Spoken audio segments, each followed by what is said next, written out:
Vamos a pasar revista a prácticamente 90 años de historia en aproximadamente unos 40 minutos, así que me toca más o menos medio minuto por año, así que se pueden imaginar ustedes la velocidad a la que hay que ir. Gracias. Es una broma. Bueno, vamos a empezar en primer lugar poniendo algunas cosas muy claras, algo de lo que yo no voy a hablar. Básicamente, y se ha dicho esta mañana, lo ha comentado ya Andrés del Campo, de cuáles son las competencias exclusivas del Estado en materia de agua, que vienen fijadas, por ejemplo, en la Constitución, o del principio de solidaridad, al que también hace referencia la Constitución, o de que la riqueza del país está subordinada, básicamente, al interés general. No voy a hablar de nada de esto, porque considero que es sabido. Igualmente, no voy a hablar tampoco de la influencia que los partidos políticos intentan hacer sobre el trasvase Tajo Segura, ni algunos políticos con responsabilidades de gobierno que también intentan, digamos, fijar criterio dentro de lo que es el trasvase Tajo Segura, o incluso cortes regionales que intentan fijar criterios puramente técnicos a lo que es la gestión del agua en España, como digo, contraviniendo lo que veíamos antes, la competencia exclusiva del Estado en materia de aguas. Por tanto, estoy totalmente de acuerdo con Andrés del Campo, no me había puesto de acuerdo con él en ese sentido, digamos, de poner esta transparencia. Hay una excesiva contaminación política en el mundo del agua, estoy totalmente de acuerdo. Y Mariano Soto matizó precisamente esa aseveración diciendo que esa contaminación política tapa a veces los aspectos técnicos. Por tanto, mi conclusión con esta transparencia es, por favor, dejen a los técnicos hablar y hacer su trabajo.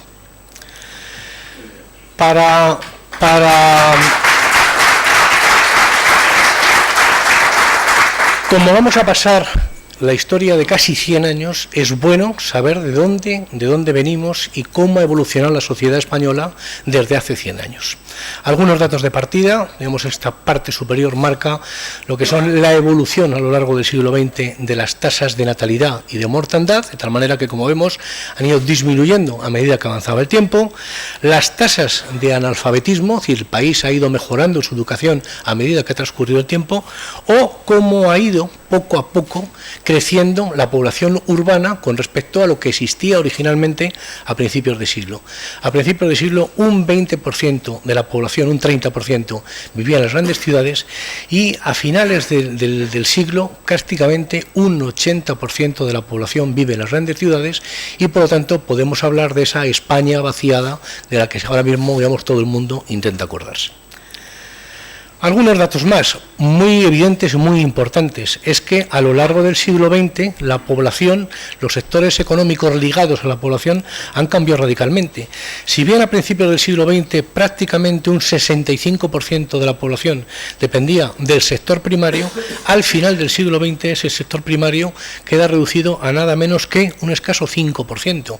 Y esa transferencia de población se produce fundamentalmente en el sector servicios, que se invierte la tendencia creciendo a lo largo de todo el siglo, y al final, como digo, prácticamente el personal que ha salido de un sector se ha movido hacia el otro. ¿Qué significa eso? Pues significa, evidentemente, que en términos de PIB, la agricultura, que al principio del siglo, hasta mediados del siglo XX, representaba del orden de un 30, de un 40% del Producto Interior Bruto del país, a finales del siglo se convierte prácticamente en un 3-5% del Producto Interior Bruto. O sea, el cambio es significativo. Y ese cambio se produce, a su vez, al contrario, en el sector servicios, que lógicamente va creciendo en términos de PIB. Mucho más evidente si analizamos lo que es el PIB per cápita. Es decir, principios de siglo se ve un PIB muy reducido, y cómo a partir de los años 40, es decir, una vez que termina la guerra civil, empieza el desarrollismo, que lo vamos a ver después, el PIB per cápita empieza a crecer, y a finales de siglo prácticamente nos ponemos a nivel europeo o encima de nivel europeo. Dos últimas transparencias más en este sentido. Consumo de energía. El consumo de energía, como ven ustedes, ha sido absolutamente espectacular a lo largo del siglo XX. De unos consumos reducidísimos al principio de siglos, al final, estamos consumiendo unas cifras significativamente muy altas. Y lo mismo le ocurre si hablamos del cemento. La producción de cemento a lo largo del siglo XX ha dado lugar a una transformación muy profunda del país, como iremos viendo, en materia de carreteras, de obras hidráulicas y otras más. Como digo, todo esto, ¿dónde nos pone? Vamos a ponernos finales del siglo XX, inicio del siglo XXI. La ingeniería más puntera que hay en este momento en el mundo es la ingeniería aeroespacial. La imagen que tienen ustedes ahí es la de un vehículo que en este momento ya está muerto, vamos a decirlo así, pero que durante 6 años ha estado circulando por la superficie de Marte, que se encuentra nada menos que 250 millones de kilómetros y se manejaba desde la Tierra. Claro, eso tiene detrás un presupuesto, el de la NASA, que son nada menos que 17.500 millones de euros anuales. Permiten hacer estas cosas. ¿En Europa hacemos cosas parecidas? Pues hombre, sí, no llegamos a eso, pero también. Este cometa de nombre impronunciable anda circulando alrededor del Sol. Y la Agencia Espacial Europea consiguió hace escasamente 2 años situar en su superficie ese elemento que ven ahí, que se llama Philae, y que su único objetivo es tratar de despertar cuando se aproxima al Sol para analizar el astro rey. La Agencia Estatal Europea tiene un presupuesto más reducido que el de la NASA, pero bueno, son 5.000 millones de euros al año, que son los que han permitido, digamos, estos avances en esta ingeniería. Pero nuestro objetivo es otro. Vamos a analizar la ingeniería civil y vamos a ir dando pasos en ese sentido. ¿Qué hacemos a finales del siglo XX, principios del siglo XXI en la materia de ingeniería civil? Este es el aeropuerto de Hong Kong. Han generado una isla artificial y han puesto encima un nuevo aeropuerto, con un coste de 20.000 millones de dólares.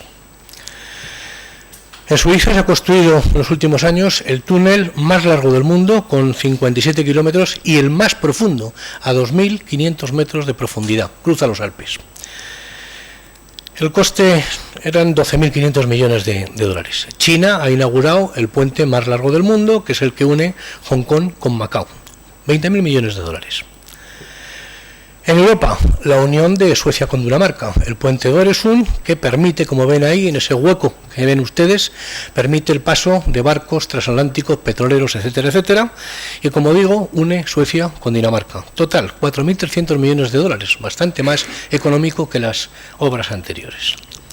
O el canal de Panamá, que también casi todos hemos oído hablar de él en los últimos años, y digamos, si hacemos la comparativa de lo que costó el primer canal de Panamá en términos de años y de vidas humanas perdidas, pues no tiene nada que ver con lo que se ha conseguido con el nuevo canal de Panamá, que se ha construido en escasamente 9-10 años con un costo de 8.900 millones de dólares. Como estamos en el mundo del agua y ustedes tendrán mucho más interés en saber qué pasa en el mundo del agua, creo que el ejemplo más significativo de lo que se está haciendo en este momento en el mundo lo tenemos en China. Lo que se llama el trasvase, más que norte-sur, sería el sur-norte, que lo que persigue es derivar agua de los ríos Amarillo y Yangtze hacia las superpoblaciones de Beijing y Tianjin, que son básicamente los principales polos de desarrollo en este momento de China. Prácticamente 41 millones de habitantes entre las dos ciudades. La idea es la de derivar al año nada menos que 45.000 hectómetros cúbicos, y están terminados en este momento los dos principales ramales que ven ustedes ahí, con 1.100 kilómetros uno de ellos y 1.200 el otro.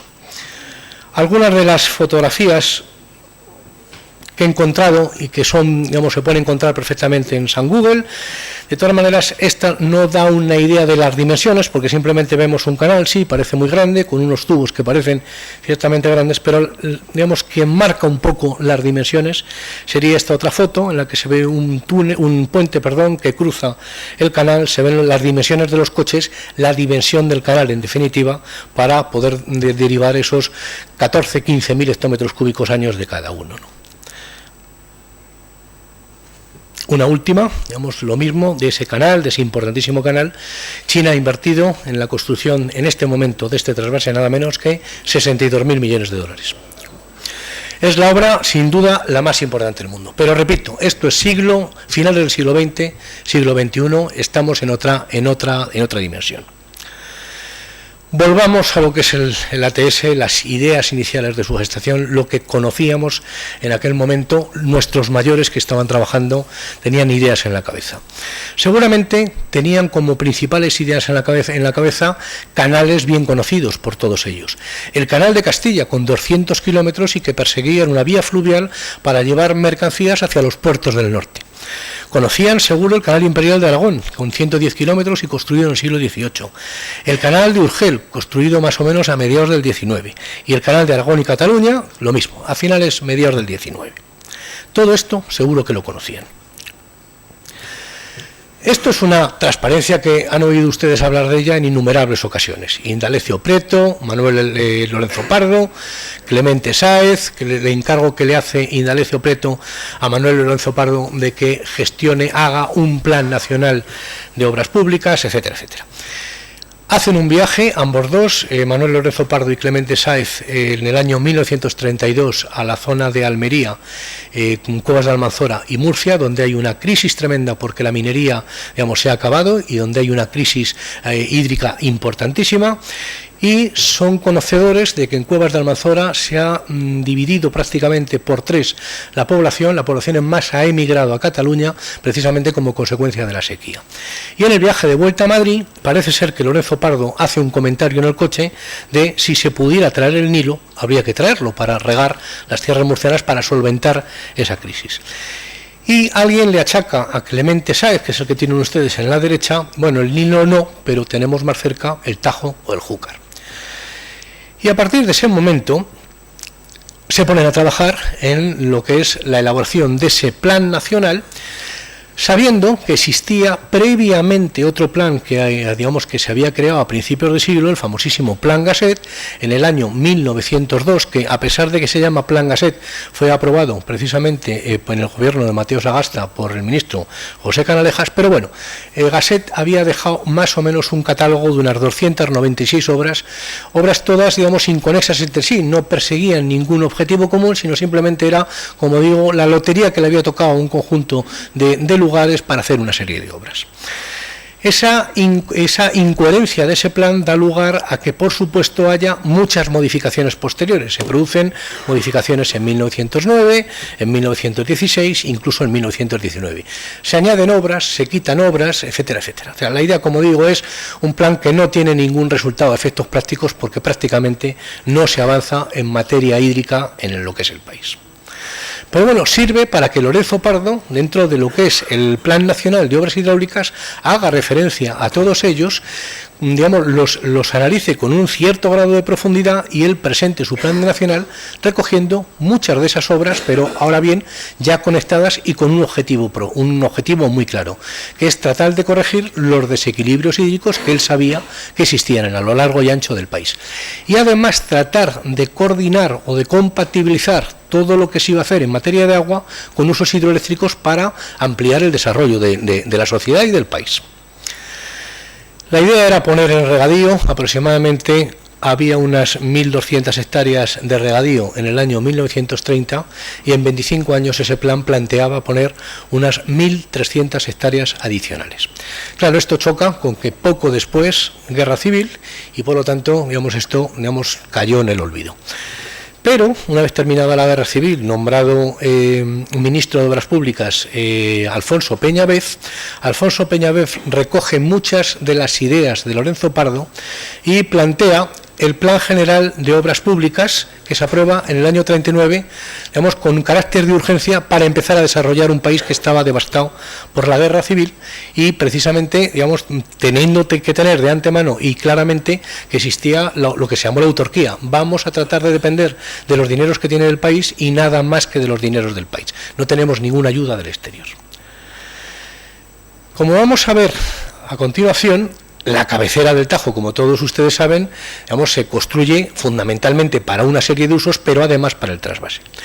Y en el plan de obras hidráulicas del 33, el de Lorenzo Pardo, figura precisamente como obras de tipo preferente dentro de lo que es la cuenca del Tajo y como primera etapa, es decir, con carácter de urgencia hay que acometer estas obras.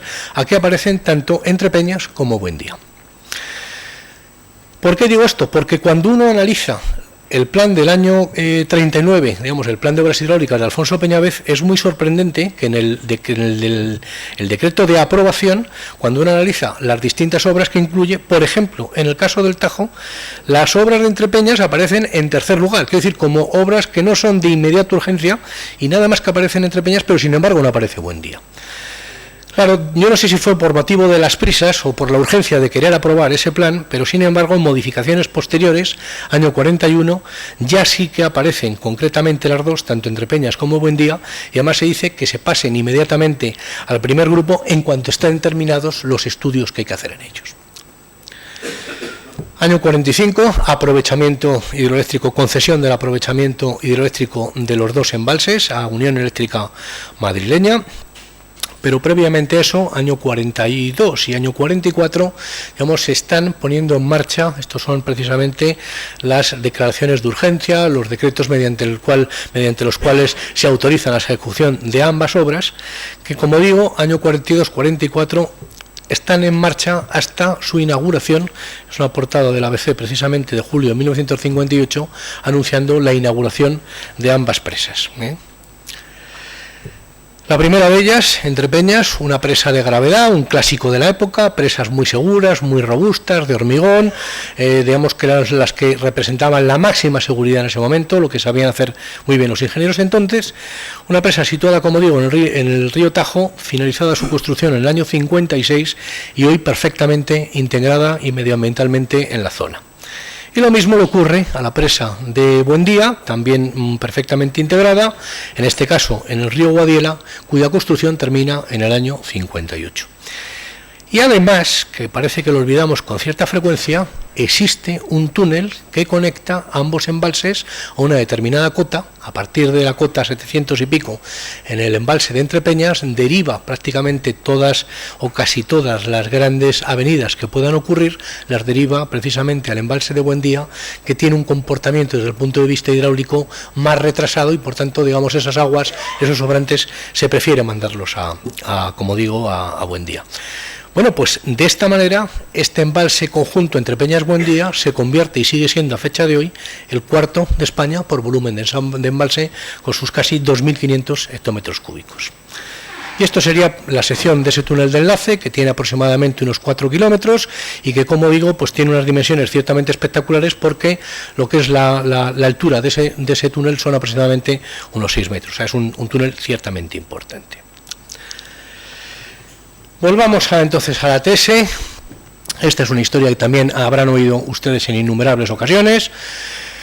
En el año 63, Florentino Briones, director general de Obras Hidráulicas, Rafael Cuchuz, subdirector de Obras Hidráulicas, y José María Priego, que era alguien de la Dirección General de Obras Hidráulicas y que llevaba estudiando con bastante intensidad el tema del trasvase, le hacen una encerrona nada menos que a Franco, que va a inaugurar el Cenajo y Camarillas. Tiene que dormir fuera de casa y, como digo, le preparan la encerrona de contarle por la noche lo que debería ser el trasvase para derivar aguas hacia el sureste, y Franco dice lo de estudiese.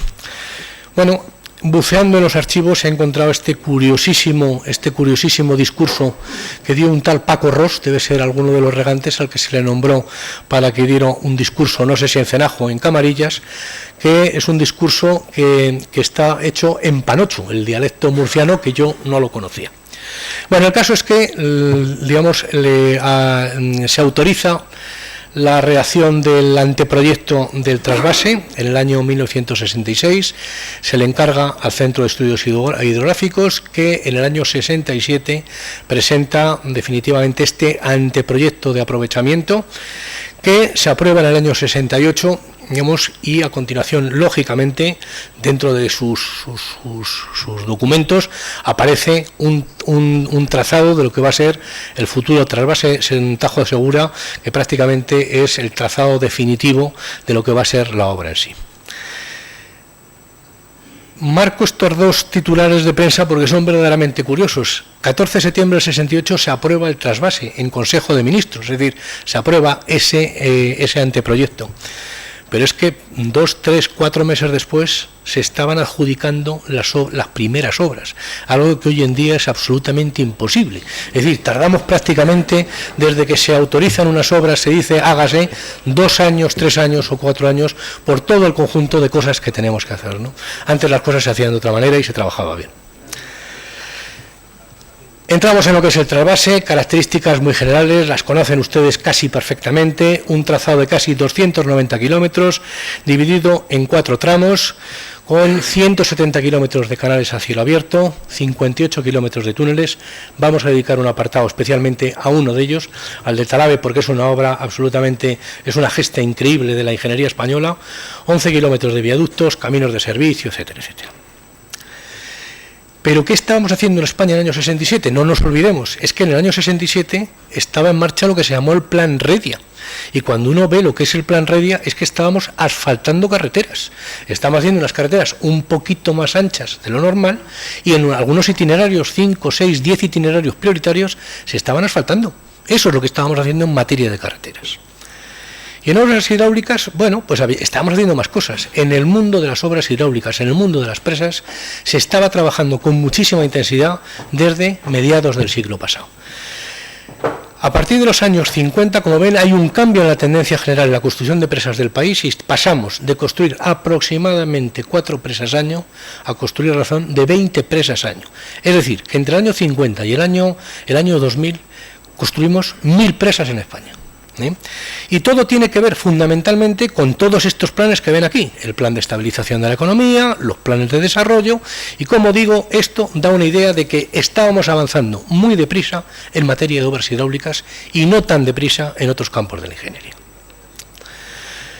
Vamos a la presa de Bolarque, que es el inicio del trasvase, como saben todos ustedes, es el contraembalse que existe, el embalse que existe aguas abajo de entre Peñas y Buendía.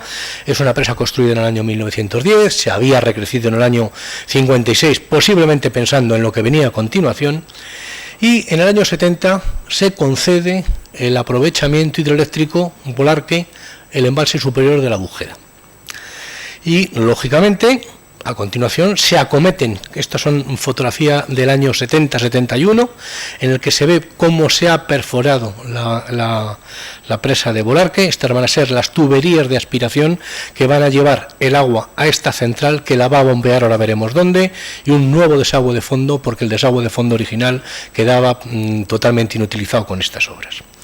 Tuberías de aspiración terminadas, y se dice que en España las centrales reversibles, fíjense, empezamos a trabajar en ellas en el año 30 nada menos, y en el año 76, que es cuando definitivamente se pone en marcha Bolarque 2, tenemos ya 6, es decir, fuimos pioneros a nivel nacional en el mundo de la obra hidráulica en hacer centrales reversibles, previendo lo que iba a ser el futuro y la energía.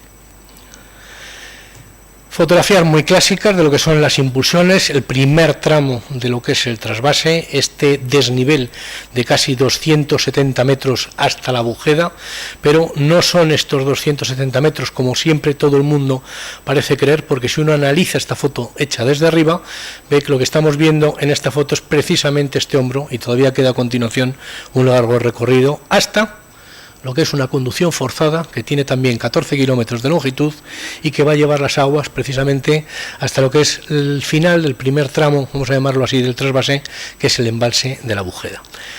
Curiosamente, cuando uno analiza qué ocurrió para hacer estos 14 kilómetros, no encuentra prácticamente datos de ningún tipo, con lo cual tengo que creer que prácticamente la ejecución de este tramo de la obra, de estos 14 kilómetros, que se hizo, a decir, a pico y pala, es decir, con voladuras fundamentalmente, se avanzaba a un ritmo muy bueno, bastante bueno, y no hubo ningún tipo de incidencia destacable, y a fecha de hoy, pues esta tubería, esta conducción forzada, sigue funcionando perfectamente.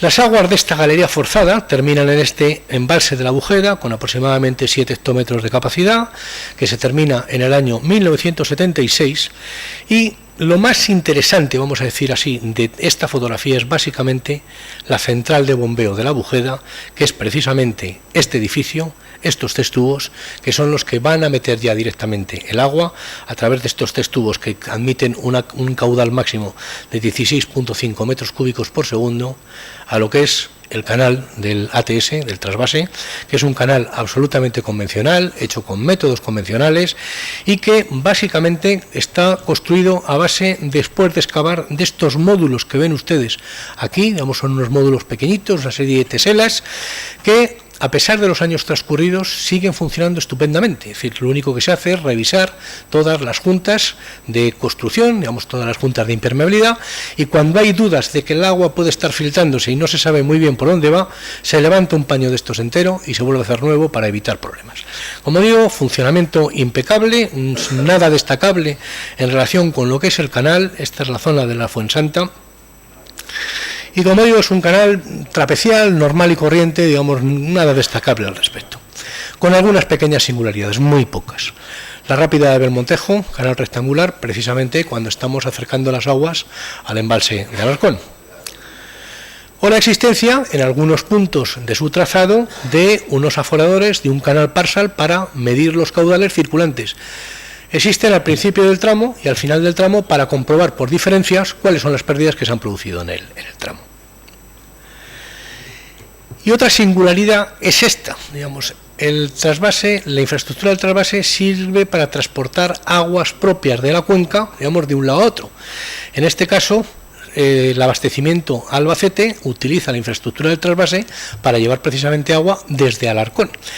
En aquellos momentos en los que el trasvase no lleva agua, digamos, hacia el sudeste, este pico de pato que existe en el interior actúa como una especie de elemento de regulación interior que lo que permite es mejorar la forma de funcionar, de satisfacer la demanda del usuario correspondiente, en este caso del abastecimiento Albacete. Pero hay más. Esta es la misma foto hecha, en este caso, de aguas abajo hacia aguas arriba, y aquí se ve, por ejemplo, lo que es la toma de la comunidad de regantes de los llanos de Albacete, que cuando uno se acerca, pues lo que encuentra es la clásica rejilla y una compuerta posterior, que lo que hace es que deriva agua hacia el usuario correspondiente. Una infraestructura nueva o relativamente nueva es la presa de Campos del Paraíso, y que es lo que va a servir para derivar agua en el futuro, al futuro abastecimiento a la llanura manchega. Es una balsa de 5,8 hectómetros cúbicos, el trasvase se ve por aquí, y como digo, la idea es desde este embalse, una serie de ramales, muchos kilómetros, una obra de una cierta entidad, llevar agua hasta Ciudad Real, Puente Llano, e incluso, evidentemente, esto sería una vista por el otro lado para que vean lo que es la obra que hubo que hacer para, digamos, mejorar el funcionamiento de este tramo del trasvase y poder derivar las aguas hacia la presa de Campos del Paraíso con este esquemita, digamos, que representa esquemáticamente lo que es. Pero como digo, también la idea de esta balsa presa es poder mandar agua en el futuro a las tablas de Daimiel. Digamos, antes se hacía prácticamente derivando a través de una compuerta que existía un poco más hacia aguas arriba en el propio canal, de tal manera que el agua terminaba en el arroyo Valdejudíos, que es donde está ubicada la balsa, agua que terminaba en el río Guadiela y que a su vez terminaba en las tablas de Daimiel. Vayamos a los acueductos. Hemos dicho que hay en total unos 11 kilómetros de acueductos, pero hay dos ciertamente importantes, el del Riánsares y el del Cihuela. Uno con casi 3 kilómetros de longitud y otro con aproximadamente 6. Claro, en esa época lo suyo hubiera sido hacer el clásico sifón. El sifón es una estructura muy bien conocida en el mundo del transporte del agua de regadío y por tanto, digamos, lo suyo hubiera sido quizá llevarla en forma de sifón. Pero claro, había algunos pequeños o grandes inconvenientes. La existencia de yesos en la zona y la combinación aguas con yeso nunca es buena. Y en segundo lugar, que el funcionamiento hidráulico, digamos, es mucho mejor cuando todo está en la mina libre, nos enseñaron cuando estudiábamos. Por tanto, estos dos elementos hicieron decantar posiblemente la solución hacia los acueductos y en segundo lugar hacia algo que ya ha demostrado el tiempo que se tuvo mucha razón al elegir esta solución.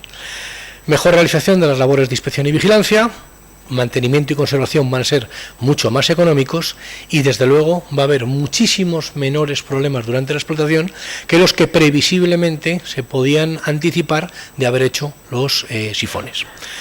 Por tanto, se decide acometer la obra como acueducto utilizando una técnica que es de nuevo muy novedosa en España. La única experiencia previa que existía en España de hacer un acueducto, puente, vamos a llamarlo así, con dovelas prefabricadas, pretensadas posteriormente, se había cometido en el año 1962 en el puente que cruza el río Guadalquivir en Almodóvar del Río.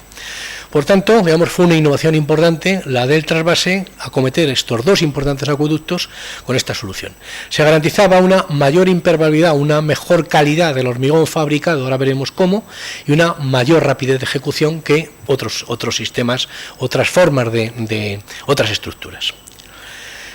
Características de los dos acueductos, digamos unas estructuras muy normales, unas pilas rectangulares huecas, unos pórticos de aproximadamente 40 metros de longitud constituidos por 10 dovelas que podían ser de distintos tipos en función de la longitud de cada uno de estos acueductos, pero fijémonos que en el Cigüela vamos a utilizar 1.700 y en el del Riánsares casi 800 dovelas. Dovelas que se fabricaban en esta zona, digamos, era una zona de prefabricación con estos distintos encofrados que ven ustedes aquí, que una vez terminadas, digamos, se dejaban en esta zona de acopio para luego ir llevándolas hacia sus puntos de instalación definitiva. Se empiezan a construir en el año 1971 y se empiezan a instalar en el año 1972, de manera continua, no hay casi paradas, es decir, el funcionamiento, la ejecución de ambos acueductos es continua en el tiempo sin ningún tipo de parada. Llamo la atención acerca de estos pequeños orificios que se ven en algunas de estas dovelas y que son básicamente los agujeros donde van a ir las vainas precisamente de los anclajes de los pretensados postesados posteriores. La forma de ejecución era muy simple, con un carro de estos se colgaban las distintas dovelas prefabricadas, se pegaban unas a otras con unas resinas y posteriormente con los anclajes lo que se hacía era comprimirlas longitudinalmente, siguiendo unos esquemas que son los que ven ustedes aquí en sección y en planta, que figuran todos y cada uno de los tables que internamente van dentro de cada una de estas dovelas. Una fotografía artística de cómo queda terminado, un magnífico acabado y un funcionamiento espléndido desde que se puso en explotación allá por el año 78. Pero vamos a la parte de los túneles y más concretamente, como digo, al túnel del Talavera, que es el que más me interesa. Al final los túneles se construyeron con tuneladoras Robbins. Era la segunda vez que se utilizaban en España. La primera vez que se utiliza una tuneladora en España se utiliza en otra obra hidráulica, que es el túnel de los Bermejales en Granada, que es para derivar agua del río Alhama al embalse de los Bermejales. Son tuneladoras normales, en el sentido no como las actuales que conocemos, que son básicamente tuneladoras que además de excavar van colocando el revestimiento inmediatamente después. Estas no, simplemente excavaban, digamos, había que hacer una labor previa de revestir y posteriormente, de colocar unas cerchas, unos revestimientos previos y luego un revestimiento definitivo. Pero aquí se ve cómo queda terminado uno de estos túneles, digamos, una vez que ha terminado su ejecución. Pero vamos a irnos al túnel del Talavera, que como digo es el más interesante sin ningún género de dudas y que de no haber conseguido cargarlo, evidentemente hoy no estaríamos aquí, hoy no existiría el trasvase, hubiera sido un fiasco claramente. Entrada del túnel del Talavera, ciertamente conocida, digamos muy fotografiada por mucha gente.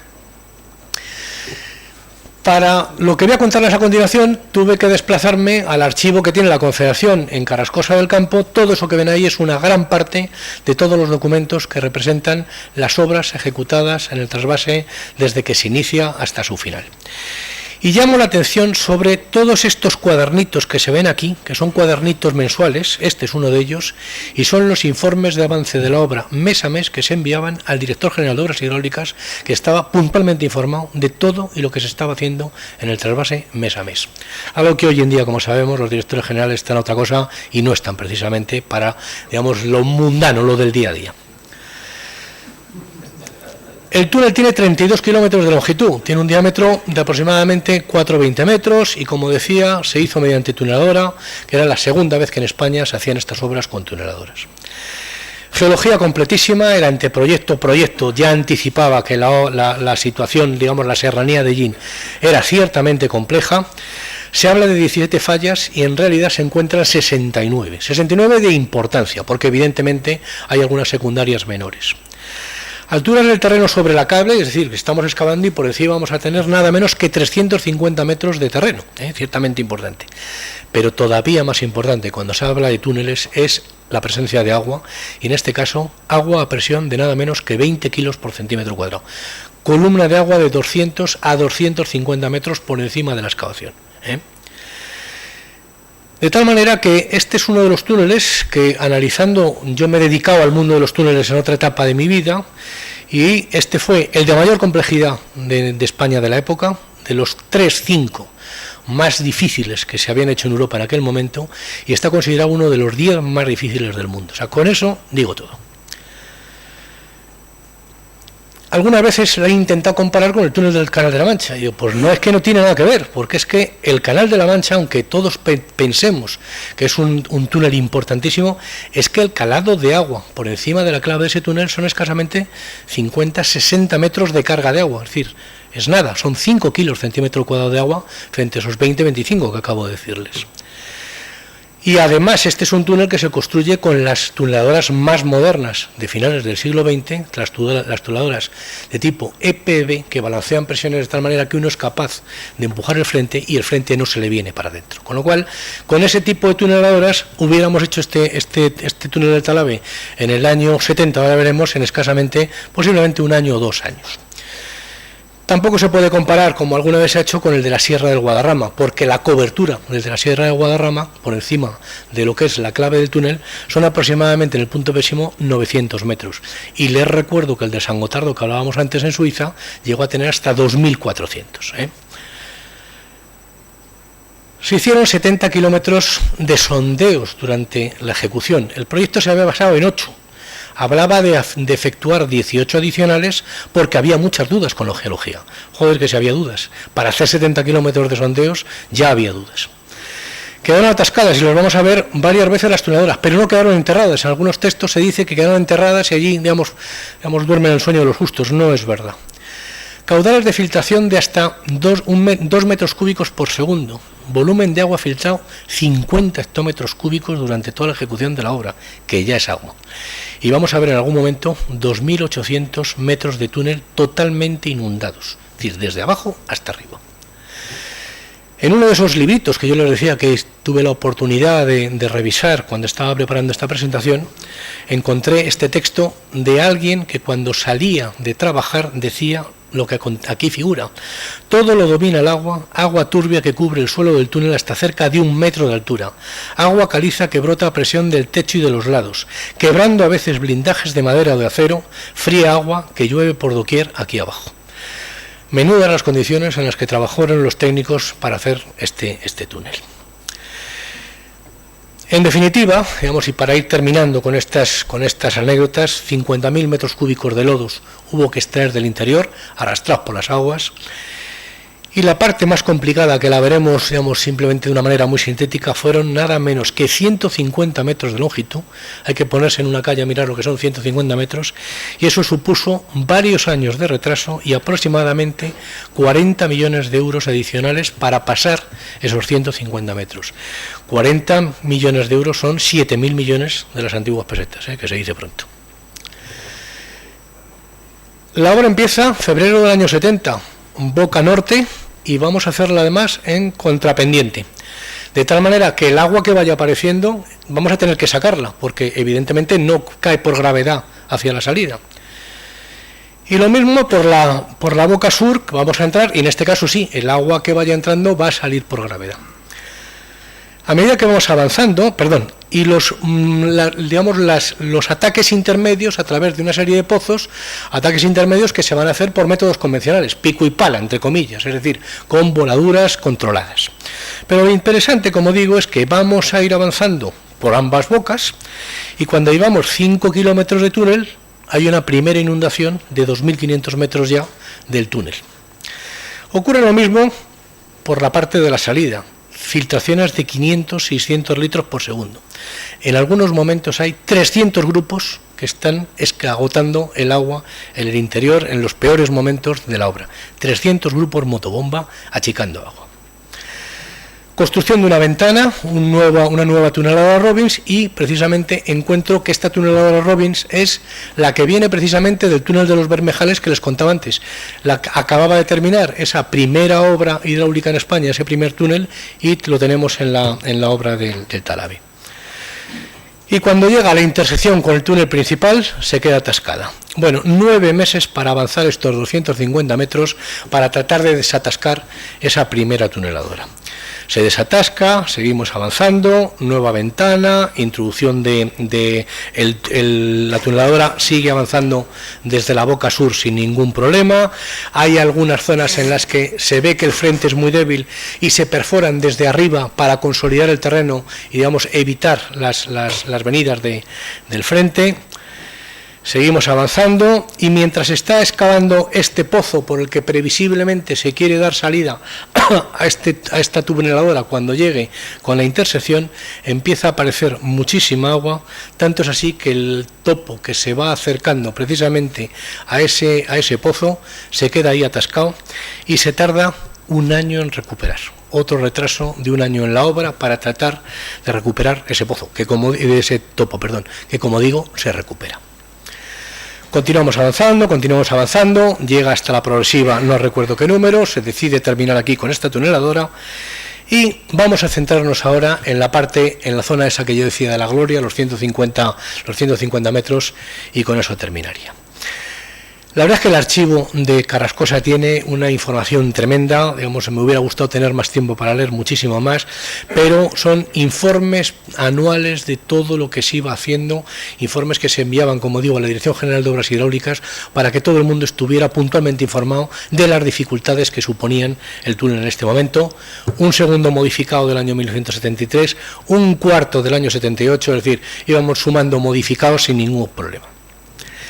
Y vamos a esta parte. La zona peor de este túnel la representa esta línea roja que se ve más o menos por ahí, son esos 150 metros, es un milonito de falla, es decir, una zona que digamos, geológicamente, ha deslizado sobre la otra y ha destrozado, triturado los materiales.